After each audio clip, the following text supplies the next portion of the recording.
అదే RTV app వార్తల్ని క్షణాల్లో చదివే అవకాశం ఉంటుంది. ఒక న్యూస్ పేపర్, ఒక టెలివిజన్ ఛానల్ మీ చేతుల్లో ఎప్పుడూ ఉంటాయి.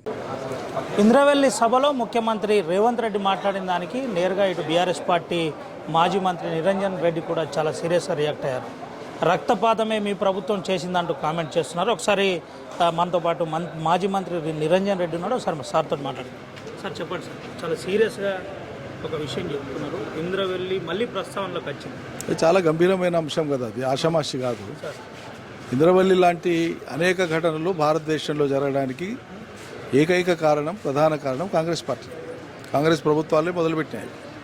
1975లో ఎమర్జెన్సీ విధించిన కాడి నుంచి భారతదేశంలో భిన్నాభిప్రాయం కలిగినటువంటి వాళ్ళు కానీ, భిన్న పంథాలో ప్రజల కోసం పనిచేసినటువంటి వాళ్ళని కానీ మట్టుబెట్టినటువంటిదే కాంగ్రెస్ పార్టీ ఎన్కౌంటర్ల పేరు మీద.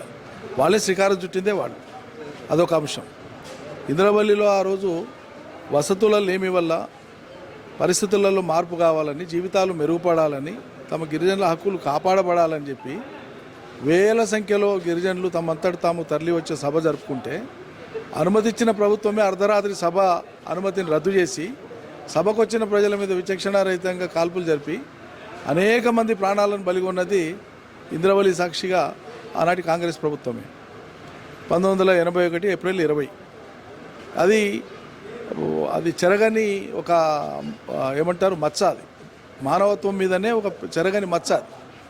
అటువంటి దానికి కారణమైనటువంటి ఆనాటి కాంగ్రెస్ పార్టీ కానీ ప్రభుత్వం కానీ అది ఏనాటికైనా అది మూల్యం చెల్లించక తప్పదు. అటువంటిది అదే ఇంద్రవల్లి దగ్గర పోయి ఘటన చేసినటువంటి వాళ్ళే హంతకులే పోయి సంతాపం చెప్పేటువంటి విధంగా సభ పెట్టి తమ ప్రభుత్వ ప్రస్తుత గొప్పతనాల గురించి కొనియాడుతూ ఇంద్రవల్లి కొండల్లో దండు కదిలింది నేస్తమా రావా అని గాలి గజ్జగట్టి పాట పాడి తెలంగాణలో కానీ, ఆంధ్రలో కానీ, భారతదేశంలో కానీ లక్షల మందిని విప్లవోద్యమం వైపు నడిపించినటువంటి ప్రజాయుద్ధ నౌక గద్దర్. ఆయన అంతిమ గడియల సమయంలో ఆయన రాజకీయ విశ్వాసాలలో సడలింపు రావచ్చుగాక, కానీ జీవితాచరణ అంతేంది.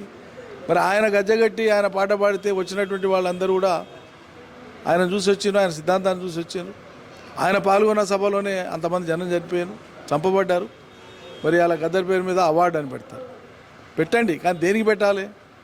మీరు చేసిన ఎన్కౌంటర్లకు గుర్తుగా పెడతారు అవార్డు. దేనికి పెడతారు? తర్వాత ఇంద్రవల్లి సభలో మీరు మాట్లాడింది ఏంది?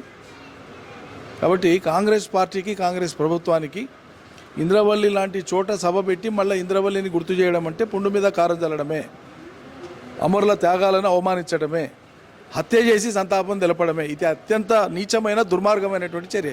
ప్రధానంగా ఒక విషయం చెప్పండి సార్, నేరుగా అంటున్నారు ఎందుకు ఇంద్రమ్మ రాజ్యం రావాలి అంటున్నారు, వాళ్ళేమో ఇంద్రమ్మ రాజ్యం రావాలంటున్నారు. ఇది కాదు, అదే హాస్యాస్పదమైనటువంటి అంశం ఇందిరమ్మ రాజ్యం అనేది. ఇందిరమ్మ కంటే ముందు, ఇందిరమ్మ తర్వాత కూడా కాంగ్రెస్ పార్టీ ఏలింది కదా ఈ దేశాన్ని. మరి ఇందిరమ్మ కంటే గొప్పగా నెహ్రూ చేయలేదు, శాస్త్రి పీరియడ్లో అసలే చేయలేదు, రాజీవ్ గాంధీ పీరియడ్లో అసలే జరగలేదు, పివి నరసింహరావు పీరియడ్లో అసలే జరగలేదు. పాలన అంటూ జరిగితే ఒక ఇందిరమ్మ కాలంలోనే జరిగిందా? వాళ్ళే హేళన చేసుకుంటున్నట్లు కదా. కాంగ్రెస్ పాలన అని చెప్పండి. ఒక ఇందిరమ్మ పాలన అంటే ఏంది ప్రత్యేకత? మరి 77 ఏళ్ల తర్వాత ఇల్లు లేకపోవడం ఇందిరమ్మ పాలనకు నిదర్శనమా? 77 ఏళ్ల తర్వాత పేదలకు పెన్షన్ ఇవ్వాల్సిన దుస్థితి ఉండడం ఇందిరమ్మ పాలనకు నిదర్శనమా? ఏం చెప్పదలుచుకున్నారు మీరు ఆధునిక ప్రపంచానికి? అంటే వాళ్లకు ప్రజల అమాయకత్వం మూల పెట్టుబడి కాంగ్రెస్కి ఈ దేశంలో.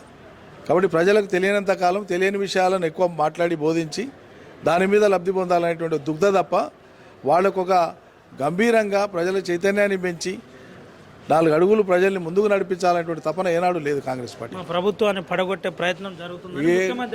పనికిమాలిన పని మేము చేయం. పనికిమాలిన వాళ్ళు వాళ్ళే ఏమైనా చేసుకుంటారేమో, కానీ మేమైతే ఆ పని చేయం. ఇది పరిస్థితి. ఎట్టి పరిస్థితుల్లో పలికిమాలిన పని మేము చేయం, వాళ్ళే ఏమైనా చేసుకుంటే మేము చెప్పలేమని చెబుతున్న పరిస్థితి కనబడుతుంది. ఇంద్రవెల్లి సభలో కాంగ్రెస్ ప్రభుత్వమే రక్తపాతం సృష్టించి మళ్ళీ వచ్చి కాంగ్రెస్ ప్రభుత్వమే అక్కడ సంతాప సభ పెట్టడం చాలా శోచనీయంగా ఉంది. ఇది హేయమైన చర్య అని మాజీ మంత్రి నిరంజన్ రెడ్డి చెబుతున్న పరిస్థితి కనబడుతుంది. కెమెరా సుమంతరావు, అవినాయక్, ఆర్టీవీ, ఆదిలాబాద్ నుండి. మరిన్ని వీడియోస్ కోసం ఛానల్ ని సబ్స్క్రైబ్ చేయండి, లేటెస్ట్ అప్డేట్స్ కోసం వాట్సాప్ ఛానల్ ని ఫాలో చేయండి, అండ్ లింక్ డిస్క్రిప్షన్ లో ఉంది.